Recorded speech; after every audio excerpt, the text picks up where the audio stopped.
These are the craziest conspiracies had discussed on Joe Rogan Postcard. In episode 1400 with Tony Hinchcliffe, Rogan dives into Rumsfeld's missing trillions and 9/11 theories. Have you 100%. seen the, I watched on the plane the other day, the Dick Cheney movie with... I haven't heard. It's great, though. Oh, you must watch this. Yeah? What's that called? Cheney? Vice. With Christian Bale, right? He gained like 70 fucking pounds he's for it. unreal in this movie. He's great at everything he does. He's in a whole nother gear. He turns into this guy, man. And it's so crazy. He's just a guy working for Halliburton. You know, he's running all this military stuff and has all this experience with, you know, politics, but he's really just a business owner. So working Look what he looks like. Incredible. He's That's him. unreal. How many fat guys saw that movie and go, if I just lost weight, I am Christian fucking Bale. Yeah, could be I got that Batman. inside of me. I could be Batman. I got Batman inside of me. I mean, I got these pudgy wrists and fucked up hands, but if I just... Wow. He I got to see it. is crazy in this Is that movie. him with or they're next to each other? Next to each other. Oh, just picture next to each other. Wow, he got fat, huh? He went for it. He really went for it, man. It's so good. I mean, it really exposes that part of things, how close, you know, you can, he wants, you know, he's running a massive business that makes military stuff. So us having to do stuff benefits him Oh, dude. tremendously. It's one of the most transparent scams that's legal in the history of the world. Yeah. Just pause and think about how crazy everybody's going on about this Trump call to Ukraine and whether or not there was enough to impeach him and all this madness. People are going crazy about this, right? This is like this is the topic. And I've heard many Democrats go, there's nothing here, folks. You got to back up. This is not enough to take a guy out of office. The Republicans are never going to vote for this. Like you guys are, you're making a big mistake here. Now imagine a guy who's the vice president of the United States who is also a guy who used to be the CEO of Halliburton. Then this guy decides to go to war under false pretenses. They make up some shit about weapons of mass destruction. They blow this fucking place to smithereens. And then Halliburton gets no bid contracts. I mean, this wasn't someone saying, I can do it for $3 billion. I can do it for 2.7. There wasn't any of that. There was a no bid contract for billions of dollars to repair the places they blow up. And he was making money off of it. It's crazy. I think for the first year or something like that, I want to know when Dick Cheney was actually making money off of Halliburton. I think he had to abandon his position or give up his stocks or something, but it was a while. It was one of those things where you're like, wait. You just left. You just left, and then the company you just left is now getting no bid contracts in the billions. Am I stupid? Right. How are you allowed to do this on television in front of everybody? In the movie, also shows how much of the president's ear he really had. Dude, because George W. needed him to win it. He needed him to run with him to get the real like Republican votes at the time. For sure, yeah, for sure. No one else was, could do what he could do. He needed him. He was deeply, deeply, deeply connected. Yeah. But it was also Bush didn't want to do any of that shit. Like, you go ahead and handle it, son. Yeah, that was the deal that they made. Fishing. At least in the movie, that's the deal that they made, basically. 'Cause he's like, who plays Bush? Someone unbelievable. It's what's his name? Oh, it's not Sam Rockwell. I think it is. Yeah. Is it? Yeah. He's unreal. I mean, this movie was so easy to watch. It's one of those movies where like halfway through it, you're like, I hope this never ends. I hope this is long. Who plays Bush? Sam Rockwell. Yeah. Did you ever see the Move movie? No. Just Moon.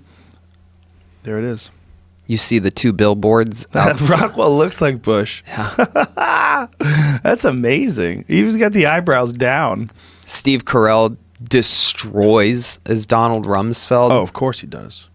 Carell's a beast, dude. He's unreal in this. They make Rumsfeld look like basically what he was, just a big doofus that would get out and do his own thing, and they'd have to control Rumsfeld. You want to hear another conspiracy theory that you probably don't know? It's going to blow your mind? Let's do it. The day before 9/11, the day before the attacks, Rumsfeld gave a press conference where he talked about trillions of dollars missing.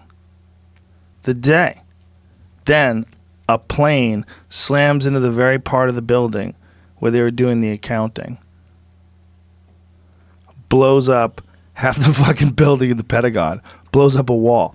Donald Rumsfeld was on, where was it, the White House lawn? Listen to this. This is like 10 minutes, but it's at the Pentagon. This is on C-SPAN. You can look it up right now. We got to get to the quote where he says, He mentions $2.3 trillion in missing receipts. He talks about his, in quotes, adversary.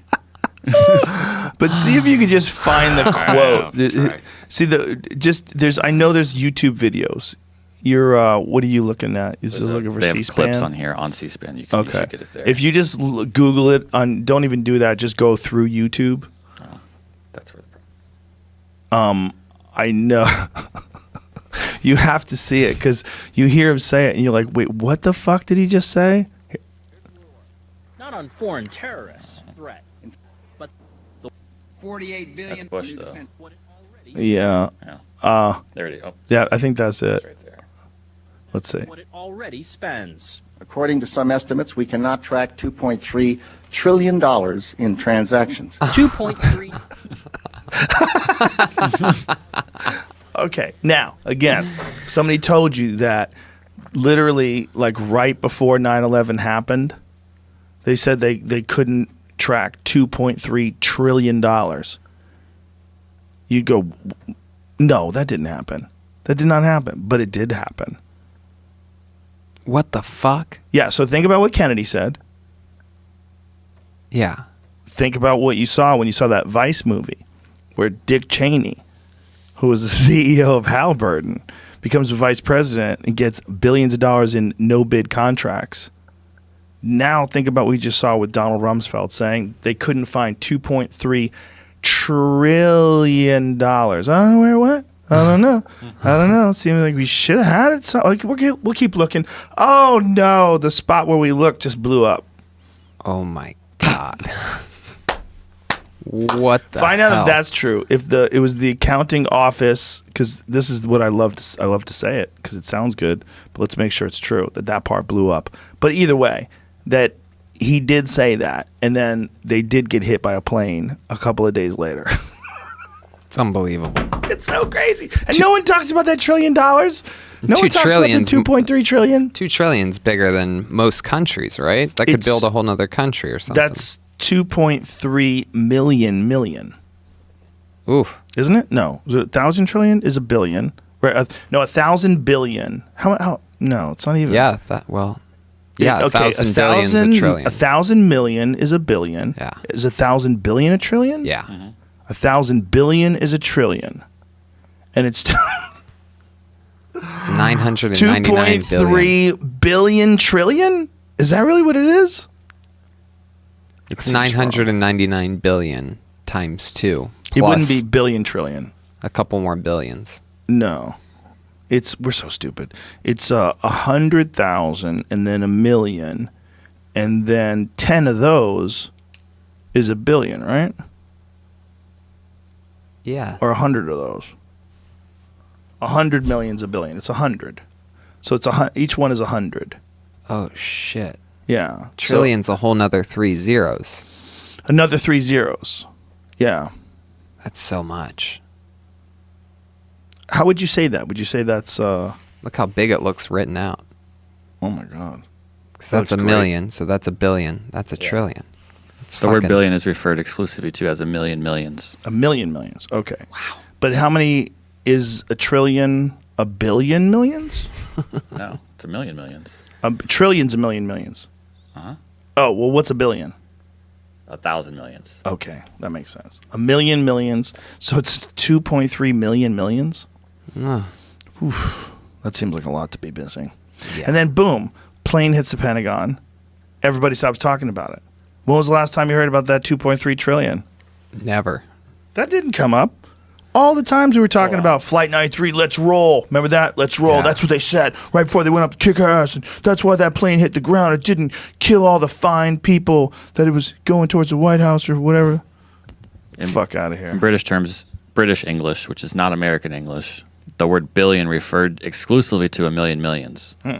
However, it is no longer common, and the word is now used to mean 1,000 million. So if anybody is in another country and is confused, that's why. It seems like if that would have gotten that makes sense. 1,000 million makes sense. Million doesn't make sense. It seems like if that would have gotten out that money was missing, that the whole country could have revolted. Like, I mean, that's what did you do with our tax money? That's our money, right? But that's a way to steal 2.3 trillion. If you stole 2.3 trillion and want to cover it up, start a war. Right. I mean, boom, immediately everybody's freaking out. They can't believe what's going on. I mean, that's what the tinfoil hat brigade would say. What does this say? MSU scholars find 21 trillion unauthorized government spending. Oh my God, this is recent. 21 trillion in unauthorized government spending. Defense Department to conduct first ever audit. Oh, they've never audited before. Why would they audit? They just get free money. They're not like a regular company, right? The Defense Department's not like a company where like all the stockholders are going, "Hey, fuck face, what are you doing? I got 100,000 shares of your stupid fucking company. Your CEO's running into the ground." No, they don't even have to audit. They don't do shit. They just take that cheddar. Oh, we're missing, 21 trillion, whatever. I don't even know what that is. Is that 1,000 million billion or something? 21? Whatever. Come on. It doesn't even include the last 4 years. That's just Come on. So the last 4 years we've been good. Don't pay attention to that. Last 4 years we haven't misspent at all. That's what Kennedy was talking about, literally. Not saying that anyone, I'm absolutely not saying 9/11 was an inside job. I don't think it was. But I am saying that when things happen and disasters take place, people capitalize on those disasters. And if it's possible that someone was going to set something up, some sort of an attack, and they're going to do it because they were in the process of stealing something or were going to steal something, it would have to be a lot. I'd be like, wait a minute, what are they going to do? How much money would it be worth it to start a war? That might be the number. 2.3 trillion, that might be the number. Like if you're like, how much would it cost to start a war if you're evil anyway? Would you start a war for 100 million? Man, I can't spread that thin enough. I gotta grease a lot of palms. We're gonna start a war. Why are we starting a war? What's going on? Well, we gotta get this fucking oil, man. And I don't know how to do it. I'm thinking I don't like the World Trade Center. Let's just. This is hilarious. I just Googled how much have we spent in Afghanistan. You want to guess how much that number equals out to? Okay, I'm going to guess. Whoa. Ever in Afghanistan? No. This says published. The thing I just found, which I was going off of, Congressional Budget Office report published in October 2007 said, this isn't a potential spending. Don't give us the number, this though. This is potential spending then. This is potential what they wanted to spend as of 2007. What they wanted to spend? Planned to spending. Well, how much did they spend? Did they spend more or less? I think they spent way more. Okay, let's just guess. What do you think the number is? Jeez, this is a tough one. In Afghanistan? Only in Afghanistan? That's what it says. Actually, it says Iraq and Afghanistan. Iraq and Afghanistan. I'm going to go with $113 trillion. Whoa, that's a lot. That's a lot. I'm gonna go with 100 billion. What is it?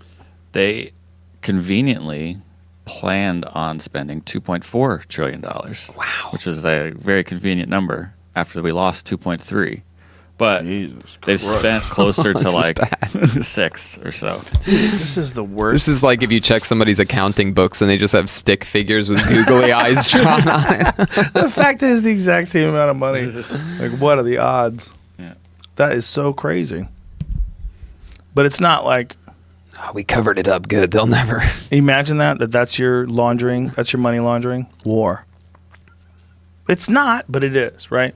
Like if you are someone that makes weapons and you have a huge contract with the Defense Department and you have the ear of the Defense Department and you guys play golf and shit and you dress up like druids and burn an effigy, worship Moloch, the owl god, and you start talking and you say, hey man, what do we got to do to keep this fucking, I got these tanks I'm making. They are a motherfucker. Wouldn't it be great? Try them out. I'll tell you what, I got a deal for you. And they just walk around playing golf, talking shit, and the next thing you know. Episode number 1930, Joe Rogan and Adam Curry discuss about Antarctica secrets, CIA experiments, and massive global conspiracies. I would not shock you, Joe Rogan. I wouldn't shock you either, I would be brother. like, fuck, you can kill me. I'm Yeah, not going to fuck shock you, Joe man. Rogan. We can probably establish that the world is fake. Everything we thought is fucking fake. There's a lot of stuff that's fake. It's pretty much all of it's a scam and aliens. Possible. Latest thing is, I'm bringing it to you straight from the front lines, Oh Joe. boy, 11 months ahead, always. Clones. Trump is a clone. He's not the real Trump anymore. Everyone's a clone. Kanye West calls Twitter chief Elon Musk a half Chinese clone engineered like Obama. Boom. Musk says he's taking West's comment as a compliment. That's great. That's great. How old is Egypt really? And then they take some of your own blood. They mix it up with some, I think, pig blood and maybe some Uyghur bones or something. Who knows what We're the last of the Mohicans, Adam Curry. Everybody else Go is hunt gonna some live in deer the with a bow. Matrix. Everybody else is going to be completely connected. And within 50 years, there'll be no one left. Everyone's going to be a computer. We're all going to be intertwined into some weird network that's wireless. All minds connected. And you have to opt in. What are you going to do? Walk around naked? Put some clothes on. Everybody has clothes on. What do you do? Walk around with no wire in your head? Everybody has a wire, Adam. Yeah. Get that wire. Yeah. The wire's so much better than not having the wire, and you protect others. Oh, it's, Yes. that's right. If you get a wire. And it's good for protect Ukraine. others. It's good for Ukraine. It's good for Ukraine. It's good for. It's the nitrogen. They say nitrogen is there's too much nitrogen in the soil, and that is hurting a certain type of frog. I kid you not. That's the excuse, but that's not really what's going on. What is going on? The Netherlands, they have a lot of food technology. There's an €8 billion a year business with Royal DSM. Used to be a chemical company. They switched into the #1 manufacturer of taste and texture products. So your fake meat, your fake chicken, your fake everything will taste and the texture will be just delicious because of that company. And so the thing they need to do is get rid of the cows, get rid of the cattle, get rid of the animals, because that's going to be like one big bedroom. There's the Tri-Cities project. I don't know if you've ever heard of that. It'll be the Netherlands, Belgium, I think part of Germany, and that's where people will live in these 15-minute cities. You're just going to be a body that is useful for money, like we talked earlier. Like as long as you have people who are around who can keep going, then you have a business, and the business is just the people. It's money. It's all about money. They don't care. Proactively trying to get rid of these farmers because they're the competition. Yeah, I mean, it's a done deal. I mean, it's fucking over. It's done. And this is a United Nations Codex Alimentarius. This has been going on for 50 years. I heard about that they're trying to use climate change as a reason to keep people connected to these very small areas. Climate change is the excuse for everything. It's the reason why you got to eat fake meat. It's the reason why you can't fly. It's wild, right? Because we're not going to... Flying will be something only for the rich. Beef will be only something for the rich. All this shit is happening. It's really...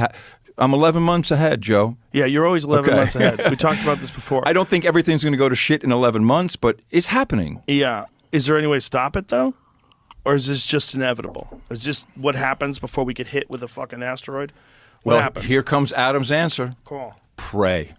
Pray to God. I don't know any other answer. I don't know any other answer. Arctic is really where the action is. I'm kind of the mindset that when we brought all the Germans over, Operation Paperclip, it's where von Braun and everyone came over.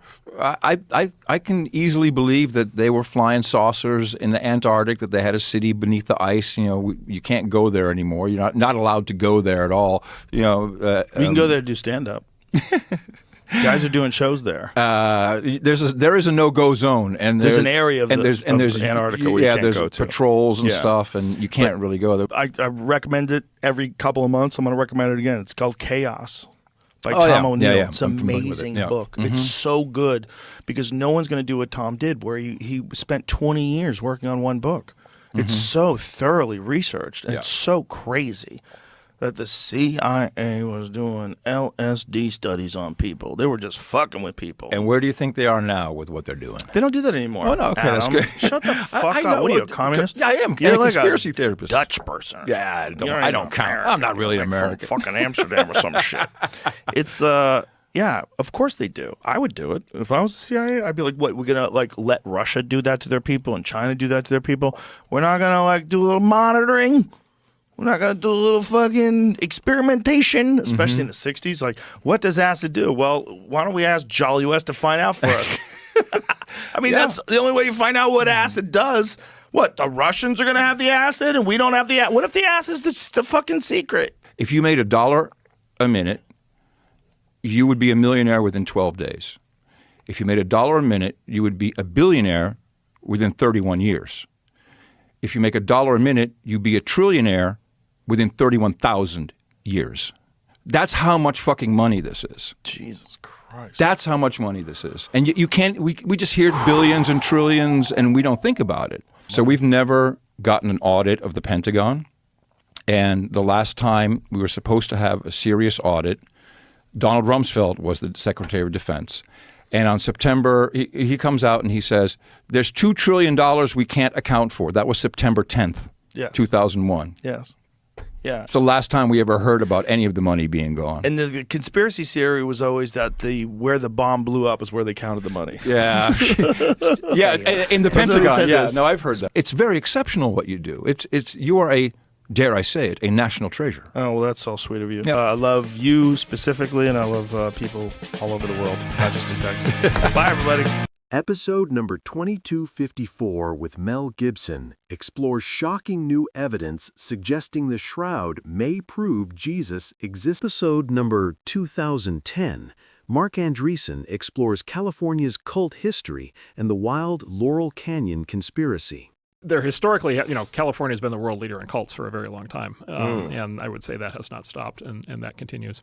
Did you know that the building that I bought for my comedy club initially was owned by a cult? Fantastic. It was owned by a cult from West Hollywood called the Buddha Field that migrated out to Austin when they were being investigated by the Cult Awareness Network. God, it's fantastic. Yeah. Are they gone or are they still there? No, they're gone. There's a great documentary on it called Holy Hell. Yeah. You should watch it. It's pretty bonkers. But they're from California. From California. The People's Temple, part of this great story of San Francisco is the People's Temple, which became famous for Jim Jones, where they killed everybody, killed everybody with poison Kool-Aid in the jungles in Guyana. That was a San Francisco cult for like a decade, right, before they went to the jungle. And everybody talks about the jungle. Nobody talks about the San Francisco part. So are there a bunch that are running right now that are successful? Big time. Yeah, totally. Really? Yeah, oh, yeah, totally. Yeah, yeah. Do you know them? There's cults all over the place. I know a bunch of them, yeah. Wow. Yeah, yeah. And how are they run? Well, some of them are older. There's two sort of groupings. There's sort of 60s cults that are still kind of running. Like which ones? There's There's one called The Family in like Southern California that's still going from the 60s. Really? There's a bunch of them, running around. There was a big cult for a long time, sort of cult-ish kind of thing around. What was it? Not Erewhon, but Esalen. So there's still like that whole orbit. That's the psychedelic groups. All that stuff, yeah. That's from the 60s. And then there were a bunch of sort of tech cults in the 80s and 90s with names like the Extropians. There were a bunch of these guys. And then more recently, there's a lot of this.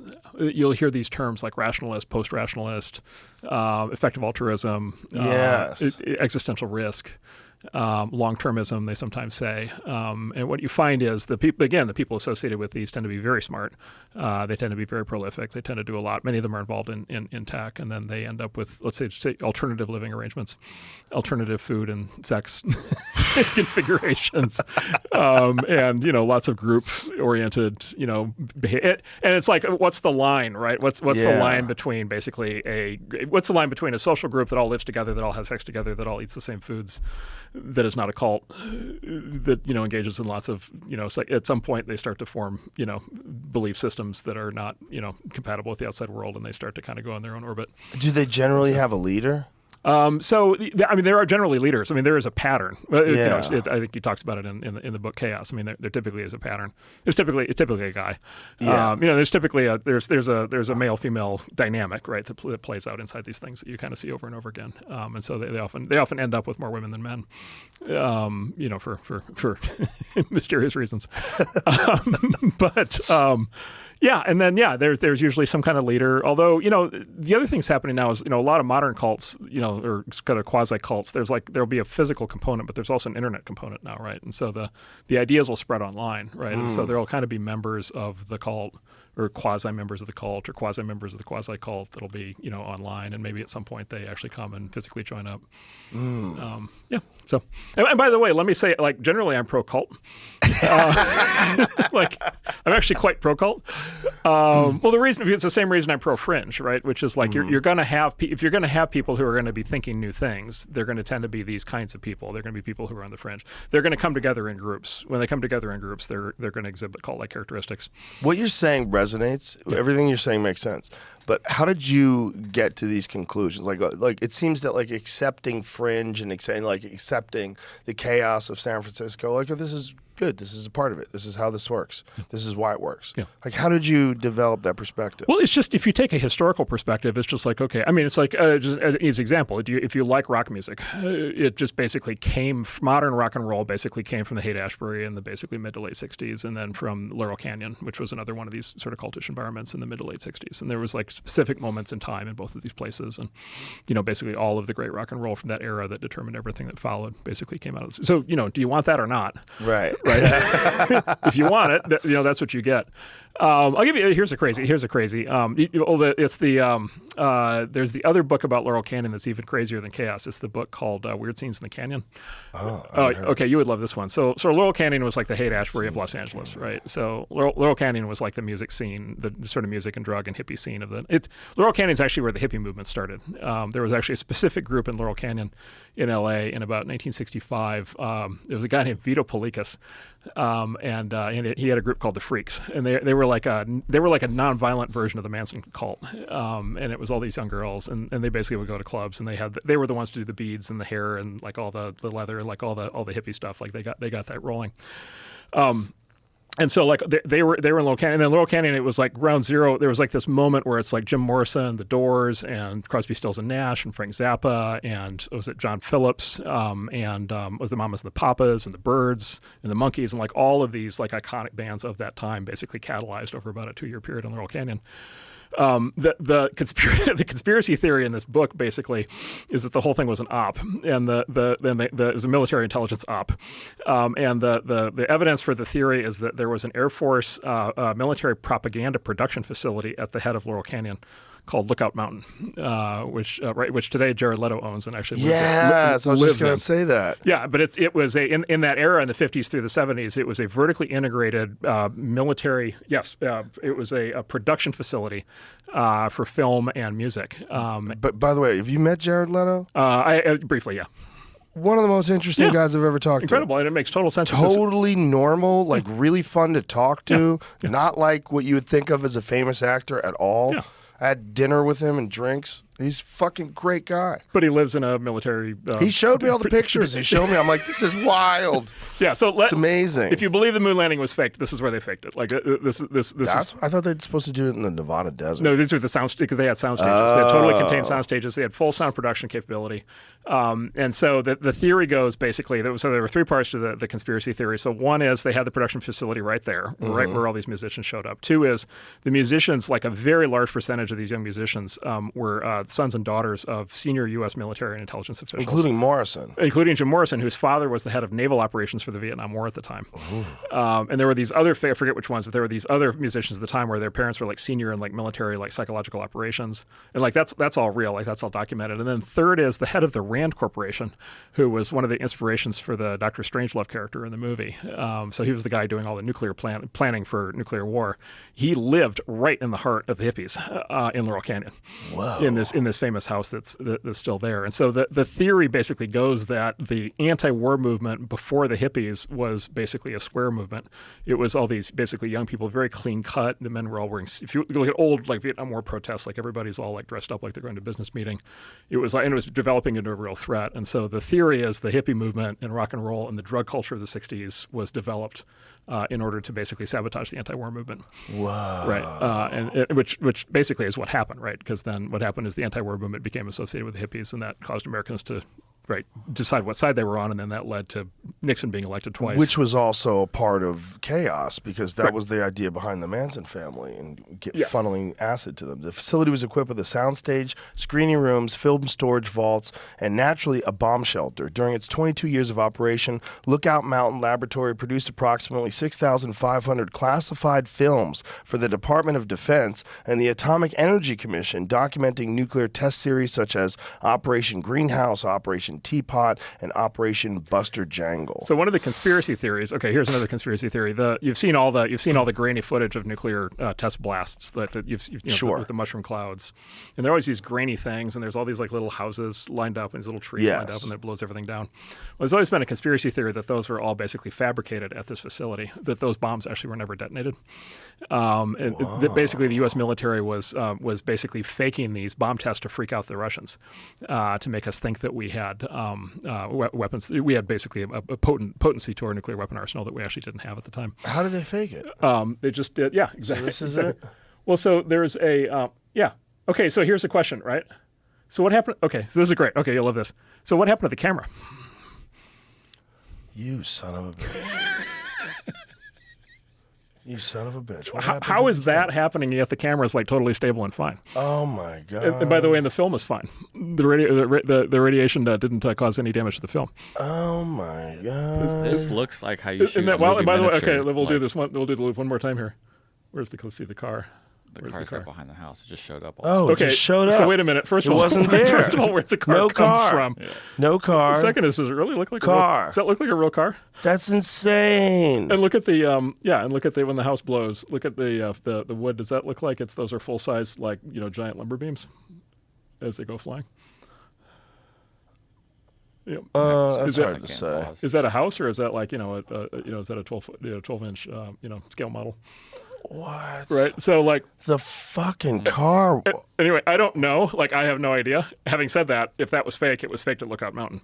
Wow. Right. At the exact same place and time. But did they have the kind of special effects to do something like that in the 40s? Well, so the full conspiracy theory is it was Stanley Kubrick. Which again, I have no idea. Boy, that does look fake. Because also the camera didn't move at all either. You know what it looks like? Go back to that real quick. It looks like the smoke is too big. Watch when it hits. The volume, the size of it. It looks small. I mean, you know what I'm saying? I mean, it looks like we're looking at something that's like a few inches tall. Well, so if you watch making of Star Wars, any of the any movies before CGI, whenever they do anything like that, it's always with these tiny models. Yes. And they just basically what they do is they slow it down and then they add sound. Yeah, this looks fake as shit. Right. The clouds just don't look realistic. Right. It looks like they're too big and they move too quickly back and forth. Let's get another one. It's like, okay, what the camera's fine. That's hilarious. Oh, this is good. Yeah, here we go. Okay, there maybe the camera got. Okay, but even still, the camera got knocked over and not destroyed. Is there a some sort of a response to that? Have they come with some sort of an explanation? Not that I know of. That seems so fake. Yeah. Wow. So, who can tell? Does that make you wonder about other things? Well, I mean, it's like in our time, right? It's like how much stuff do you read in the news where you're like, okay, I know that's not true. Right. And then you're like, okay, everything I read in the history books, I was told it was true. It's like, yeah. It was definitely that one though was really weirdly compelling. There's another video of them setting up these houses, which I guess you could make after the fact and say this is fake, but this is them setting it up. Yeah, you just do the real size houses. Do the sleight of hand. Huh? I don't know. I assume this is all. I assume this is all not true, but it is fun to think about. Why would you assume it's not true? The camera alone, this alone, where is the fucking I'll look camera? up what Where's they said that about camera? The camera. Because they have to have an explanation. Someone must have asked them at some point. Or nobody asked. Well, Yep. maybe. Yeah, it might be one of those, wow, look what they did. We know the Soviets did it too. Yeah. Yuri Gagarin, when he was in that capsule in space, you can clear, if you see the actual capsule and then you see the film footage that was supposedly of him in the capsule, there's like two different sources of light. There's shadows. The camera somehow or another is in front of him, this big-ass camera. There's no room in the thing. Like, they filmed it afterwards, and it looks fake. Like, oh, I'm sure he really did go into space, but that wasn't it. That was some weird propaganda. Garry Kasparov has a theory. This is the theory there are missing centuries. What? Yeah. Kasparov has the theory that there are centuries that didn't happen. What do you mean? Well, just literally centuries that, like, this whole idea of the Middle Ages lasted 1,200 years or whatever is just, like, not true. Really? Yeah. Why does he think that? There's something about the, whatever, is there like enough historical evidence to support it? And, various people over, various authorities over time who wanted to tell various stories about how long, regimes had been in place or whatever. Oh, so he thinks it's exaggerated. Yeah. Basically, that not as much time has passed as we think. Well, that's quite possible, And, right? how would we know? In episode number 2097, Jeff Dye and Joe Rogan question Bigfoot evidence, psychology, and paranormal dimensional possibilities. Episode number 2366, Sam Tripoli dives into secret silverware airships rumored to reach 200 miles per hour. They've had Explores mysterious pre-Wright airships and forgotten aviation conspiracies. my friend Jessa Reed, who's a very funny comic, her mother was saying, she has daughters. She goes, you let the kids on the phones too much. She goes, Mom, in 10 years, they're going to be the phone. Yeah. She was like, the phone's going to be inside of them soon. Yeah. So it's like, what am I fighting? Yeah. What am I fighting with? I limit my kids' time on the phones, except the older one, of course. Do you just go up to her? You're like, I just don't think that it's do you control a challenge the content? Yes. Yeah. I just don't think it's a challenge that we ever faced. Are they allowed to watch InfoWars? All day. That's Good. all we have. Thank God. Yeah, we project it. What else is the keys? Screen time. Screen time's a big key. Yeah. Tell her about Epstein. Epstein didn't kill himself. That's big. You got to tell them that Huge. before they start Googling and learn for themselves. They got to know. They gotta know. It fucks up your sleep when you're on I fall asleep to a podcast. You're going to laugh. Oh, that's not I good. used to fall asleep to Alex. I would listen to Alex's clips on YouTube, and I would fall asleep to just, ladies and gentlemen, and I would be able to put me to sleep. You know what I think his best video is to this day? He's one of the greatest 911. entertainers of our time. You got to watch him. When I first met him, he wasn't the I've been Alex listening to him Jones that since people see today. And I think GCN, the Alex Jones that he is today is changing because of his not drinking. Well, he's in. Oh yeah, interesting. Yeah, because he's clean for 90 days. Interesting. Like, he sounds different. But what I'm thinking is, when I first saw 9/11 Road to Tyranny, it was one of the first videos that I ever watched. I was like, whoa. Like, it's one of the first videos that ever opened my eyes up to certain conspiracies. And one of them was the conspiracies of using agent provocateurs to incite violence in riots, to incite that feeling of chaos. And then that they use that as an excuse for the police to come in and start arresting people. Because now it's no longer a peaceful protest. And they do it all the time. And so he was making this argument about the World Trade Organization. WTO, Yeah, and so he showed all these videos of these guys coming in with government issue work boots on. They have fucking the same soles as government issue work boots. They're wearing ski masks, breaking buildings, lighting shit on fire, smashing everything, and then the cops come in and clean everybody up. And then they actually made it a no protest zone. Interesting. So a guy went through, or a woman, I forget which, but had a pin with a WTO on it with a red line on it. They told him you had to take that pin off. Yeah, the America. Yeah, well, it's just every protest resistance movement has been infiltrated. The FBI did it, COINTELPRO. They did it with the Black Panthers. They've just done it with everybody. But when he plays that video and you see that, and it's real clear, and then you hear how it all played out, that all the agent provocateurs wound up going to a safe house, and then the police released them. That's crazy. They negotiated with the police, and the police released them.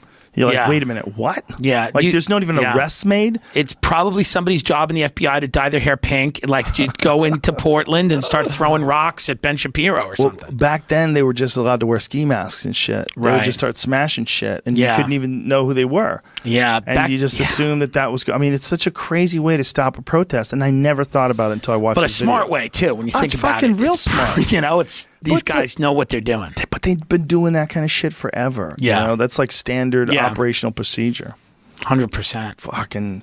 This is a weird time for conspiracies. It's weird. They've gone mainstream, which is not good. very dangerous. It's very dangerous. Well, Trump's into a lot of them. He's into a lot of them. Yeah. And I think there's only a small group of people that want a rational discussion about them. Right. People really just want to be emotionally fed. Does this feel right to me? Yeah. And there's I had a guy call me today. He's a very smart guy. He wrote The Franklin Scandal, which is a book about the original Epstein thing, like the original sex trafficking thing. What's that? Well, the Franklin Scandal was a scandal out of Omaha, Nebraska, the Franklin Credit Union, where there was a guy who was embezzling money, and then he was being investigated for that. But they said he has all this money because he's running an interstate pedophile network, and he's pandering kids to people in Washington D.C. and New York. And there was a headline in the Washington Post or the Washington Times that were like, "Call boys get a tour of the Reagan White House." And this was a scandal with real victims who wanted to testify, and then people started dying. The private investigator they hired, his plane broke up. One of the girls that testified was found guilty of perjury, and then she was put in solitary confinement. They had to use 2 grand juries in Omaha to get rid of this scandal.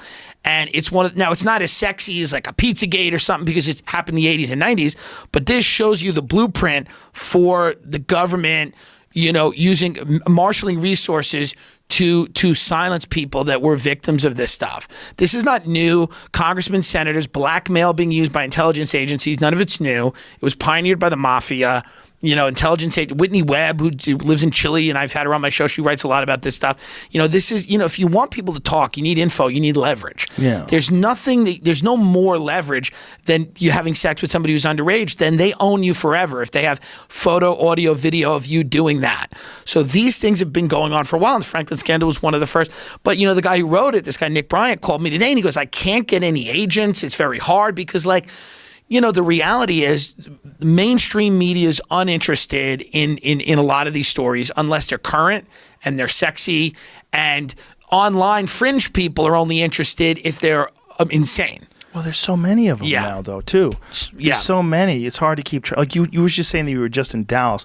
Did you do the drive? Did you do the I didn't do the drive, but I went to the X where he was shot. Oh, where he was shot. There was 5 Canadians there, and they were like, I was just started giving them an impromptu tour of Dallas because they were like, "Is this where Kennedy got wet?" And I'm like, "Yeah, this is how it happened." How many people do you think have stood there and went like this? Right, yeah, a ton. I wanted to do it. Yeah, there it is. There it is. Wow. I wanted to do it with a Popeye's chicken sandwich and just write, this is America. It says this is where Princess Diana was killed. Yeah, we just had a little fun. Is that really where Kennedy was killed, though? That's exactly where he was shot. That's exactly where. And how cryptic is that? Look how angry you look. You look like a crazy person. Well, I'm just trying to have a little fun. I understand. It's a weird thing to joke around about. I know.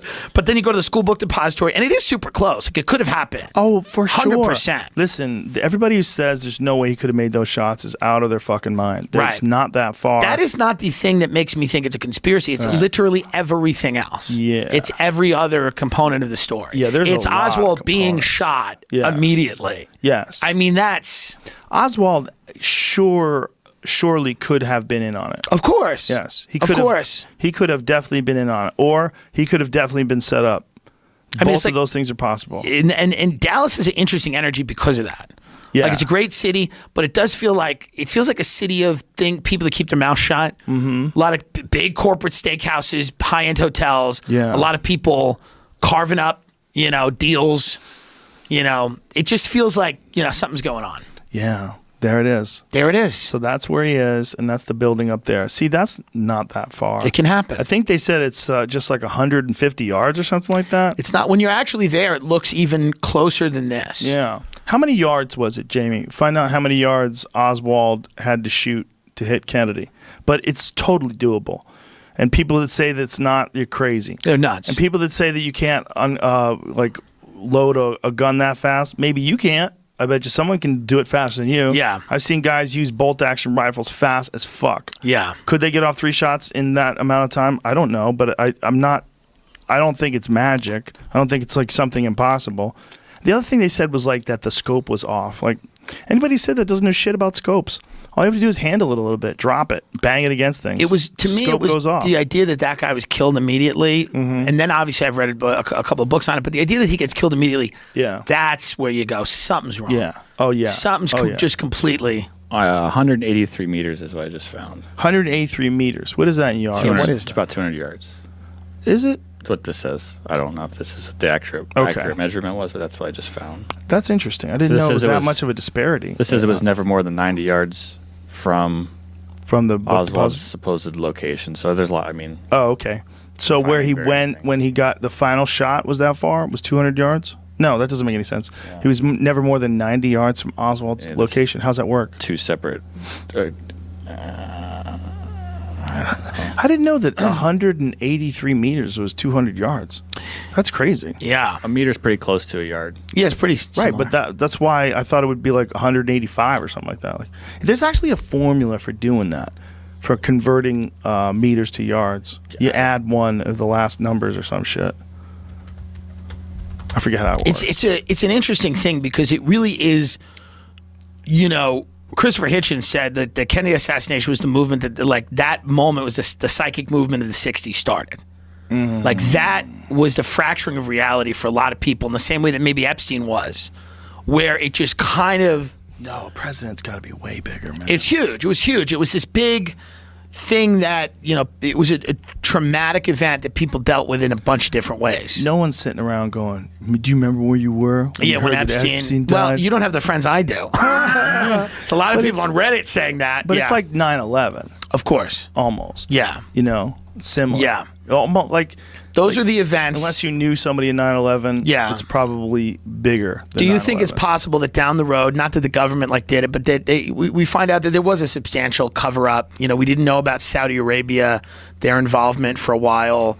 For 9/11? Yeah. Do you think it's possible that you don't know the whole story?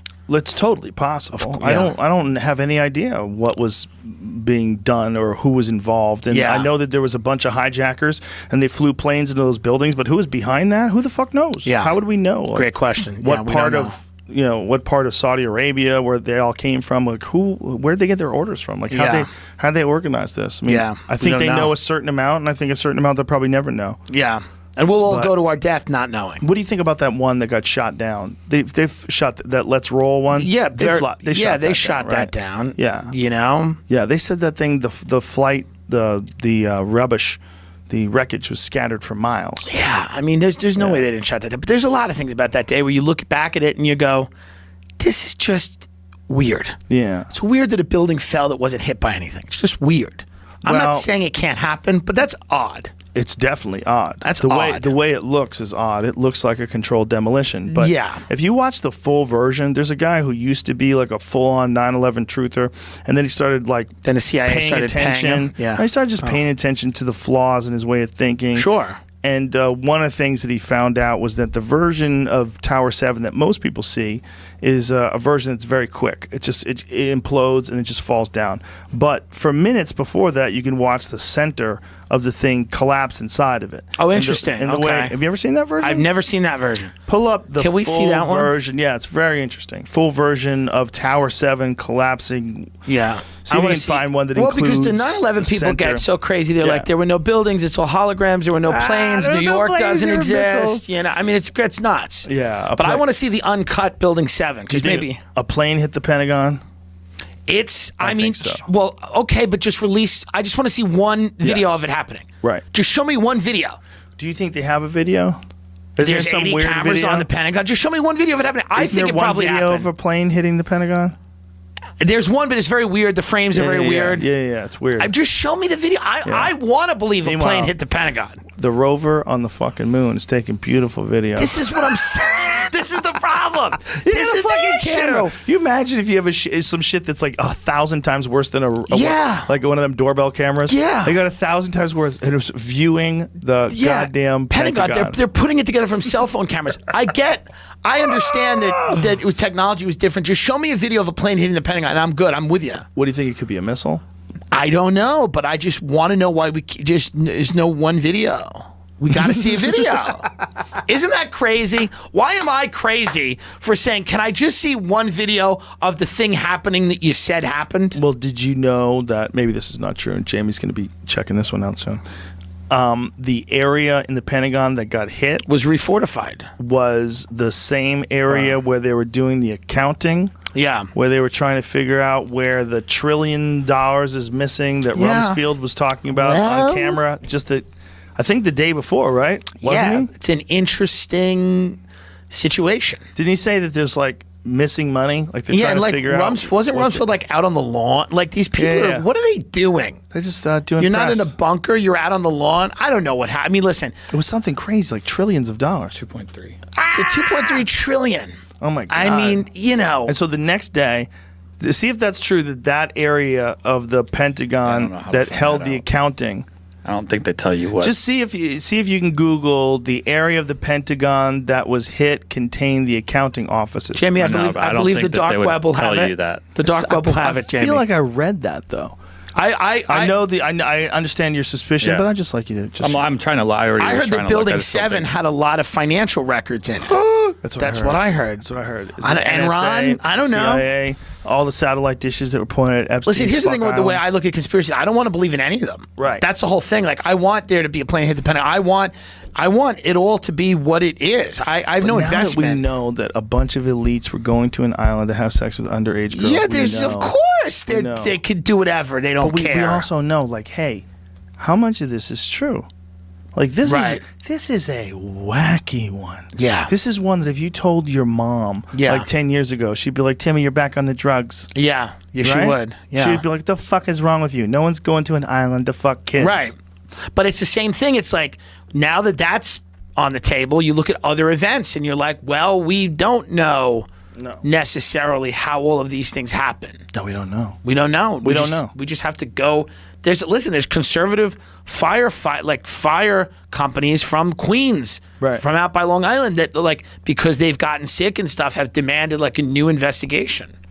And these are not like crazy people. These are people that just go, listen, we're all dying from first responders and things. We just, we want to know exactly what the hell we breathed in and what the hell's going on.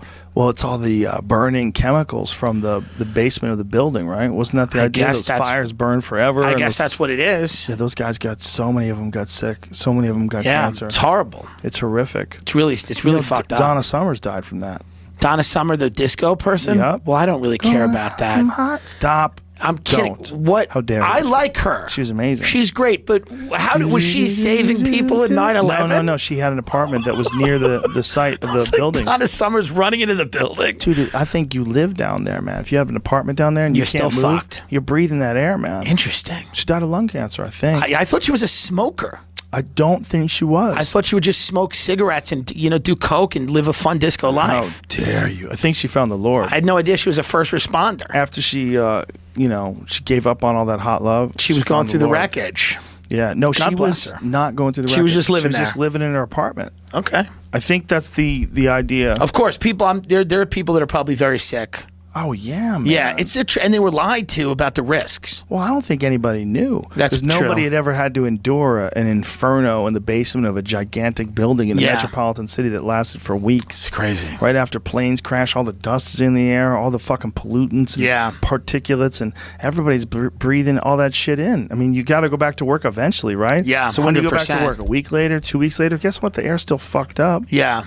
Well, I'm sorry to hear about Donna Summer. Yeah, I'm pretty sure that's correct. Yeah. But I'm wrong a lot. Can we see can you pull up a video of Donna Summer breathing in the fumes at Ground Zero? Oh, you fuck. She's great. I saw her at Jones Beach. She was really good. Did you? You saw her I saw her live? at Jones Beach live. Yeah, What she year was great. this? She was older. She had, it was her comeback. It was like the 2000 and Donna Summer blamed 9/11 for lung cancer. It was like 2000. She was coming back. She released a greatest hits album. You and your ad blocker, you son of a bitch. Those ad blockers. Yeah, those my websites producer know it. Ben has them too, and he's always Look got at that. Donna Summer, 9/11 gave me cancer. Well, that's not a fun song, is it? No. That's not a fun song. Donna Summer was convinced that inhaling toxic air after 9/11 gave her the lung cancer that eventually killed her. TMZ has learned. Source close to the singer tells TMZ, who we're hearing this morning, that Donna was in New York City during 9/11, living at an apartment near Ground Zero. Donna became almost paranoid about breathing the air, which was heavy with a rancid odor. Oh, gotta move. You gotta move. Gotta move. God. In the months and years following 9/11, Donna's feelings intensified. One source tells us that when he was around Donna, she would constantly spray some sort of disinfectant in the air. Danny Terrio, the host of Dance Fever, tells us when he was around Donna post 9/11, she would hang 6 sheets in her dressing room to prevent dust from coming in. Well, oh my God. She sounds like she did die of it. Yeah, and she also sounds like she was being annoying in the end. She sounds like she's being a little annoying. With her sheets. It's a little annoying, Donna. In episode number 2355 with Mike Baker, Joe Rogan breaks down the bizarre contradictions surrounding the Epstein files. With Ben Anderson, Joe Rogan explores the White Helmets conspiracy and media distrust in Syria. I feel like we're at this cusp of something very strange happening. Like we're in the middle of it right now, but we're at the cusp of something very strange, where all it would take is one massive world event. One map to completely remap how we view each other and how we view things. It's very disconcerting to me. I mean, it feels like without that one big world event, we're not that far away from that right now. Right. There are parallel universes right now that exist on things that you would have thought everyone can accept as a basic fact. Like what? You know, I mean, Syria. Yeah. You know, the White Helmets. There are some fairly serious people saying the White Helmets are, you know, some kind of media front for Al-Qaeda or Al-Nusra. Would you explain the White Helmets for people? So when there's a bombing and a building collapses, they go in and drag people out and get them medical attention as quick as possible. And people think that they're somehow or another involved in it? They're a front? Yeah, and the footage is faked in order to drum up sympathy for the rebel-held areas. I mean, I've heard, you know, serious people say that. Serious people? Yeah, not loons on Facebook. I've heard, you know, like journalists or yeah. I mean, Seymour Hersh, I think, has walked it back a little bit since, but he said that in the early days. Why do you think he believed it? I read a really interesting article about him just a few days ago. Where was it? I forget what it was. It was, you know, the not expose, but a really good look at him, and I think he's just spent his career believing rightly that the government lies about all kinds of things. And that's got him into a point where he thinks, well, they always lie, no matter what. It's happened to a lot of journalists. Robert Fisk, Seymour Hersh, Martha Gellhorn, I mean, one of my favorite war correspondents of all time. I reread some of her stuff recently. And the first batch of war reporting she did, I think, is the best war reporting I've ever read.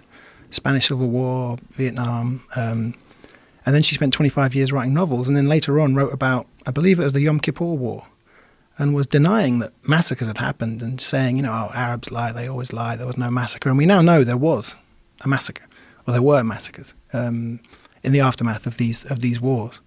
So I don't know what happens. I mean, maybe if you just do this for too long, you just become so cynical that you're open to these things. But I'm amazed that Seymour Hersh is open to that idea. When the very people that are calling it, the very people that have boots on the ground and that are in these war zones and calling these things, when they become cynical and they become jaded, that's when it gets really, really sketchy. And we rely so heavily on people like you. Like I'm not going over there. Yeah. You know, Jamie's not going over there. Look at him. You know what I'm saying? I mean, and you wouldn't be able to really get, like, I know people that have gone to Venezuela and they come back and they go, I don't know what the fuck is going on over there. I don't know who to believe. I don't understand it. Venezuela is a very strange one. And I get messages all the time. And, you know, I've had Abby Martin who goes over there and she has one take on it. And I have other people that I talk to that have a different take on it. And I do not know. I don't know who to believe. And I think you'd have to go over there and you'd have to spend a lot of time to try to figure this out. And it would have to be the entire focus of your life to really try to parse it out. I think that's true of a lot of conflicts. I mean, you know, one of the drawbacks of doing what I do is I'm covering 7 or 8 things at once. So I feel like I'm not expert enough in even Afghanistan, where I've covered that more than any other.